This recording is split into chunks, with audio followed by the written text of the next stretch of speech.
Happy anniversary. কোথায় গিয়েছিলে তুমি? আমি তোমাকে খুঁজতে খুঁজতে। আচ্ছা, আমি কি তোমাকে সন্দেহ করতে পারি? আমি তো জানি তুমি আমার কাছে কি। আমি জানি পৃথিবী উল্টে গেলে তুমি অন্য কাউকে ভালোবাসতে পারবে না। কারণ আমি ইচ্ছে করে নাটকটা করেছিলাম আজকের এই সারপ্রাইজের জন্য।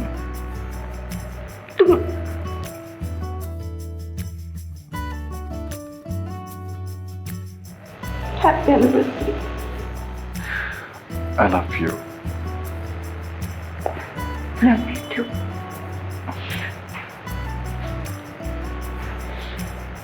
তো তনিমাকে কিছু বললেন আছে? ও টেনশন করবে না?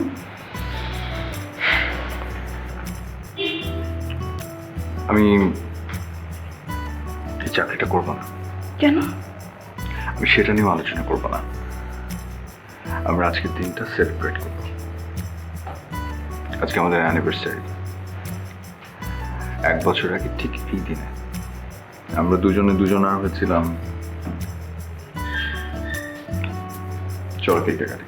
আসো, ছোট না তো? হ্যালো, শুভ আছে?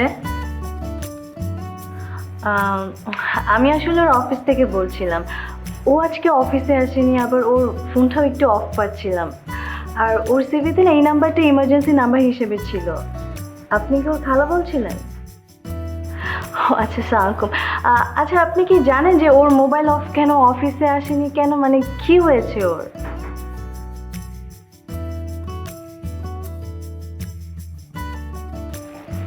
মানে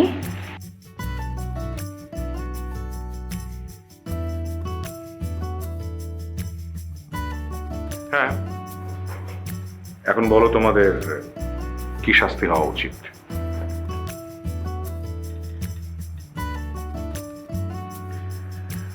একটা মিথ্যে কথা বললে তার পেছনে 1000টা মিথ্যে কথা বলতে হয়। আর কোনো সম্পর্কে শুরু মিথ্যে দিয়ে হতে পারে না, আর হওয়া উচিত না। কি ঠিক না কথাটা? ক্যারিয়ার নিয়ে মাথা ঘামাতে হবে, কিন্তু ক্যারিয়ারের চেয়ে জীবনটা সবচেয়ে বড়, বেশি ইম্পর্টেন্ট। জীবনকে বাদ দিয়ে ক্যারিয়ার নয়। তোমাদের দুজনকে আমি খুব পছন্দ করি। তোমরা ব্রিলিয়ান্ট, স্মার্ট, শার্প, হ্যাপি কাপল। আমার সাথে কাজ করো, আমার অফিসে কাজ করো, কিন্তু আমি জানি না। তোমাদের সিভি বের করে ইমার্জেন্সি নাম্বারটা দেখলাম, ফোন করলাম, দুটো নাম্বারই এক। ফোন ধরলো তোমার খালা। তোমার খালার সাথে আমার কথা হয়েছে।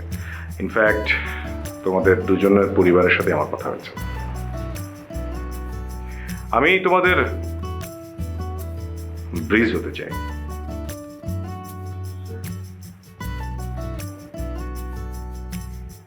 আমি তোমাদের শাস্তি ঠিক করে রেখেছি। তোমাদের বিয়ের অনুষ্ঠান হবে এবং খুব ধুমধাম করে হবে, আর সব আয়োজন করবো আমি। Yes, হ্যাঁ, বিয়ের অনুষ্ঠান হবে, ধুমধাম করে হবে, আয়োজন করবো। ওকে?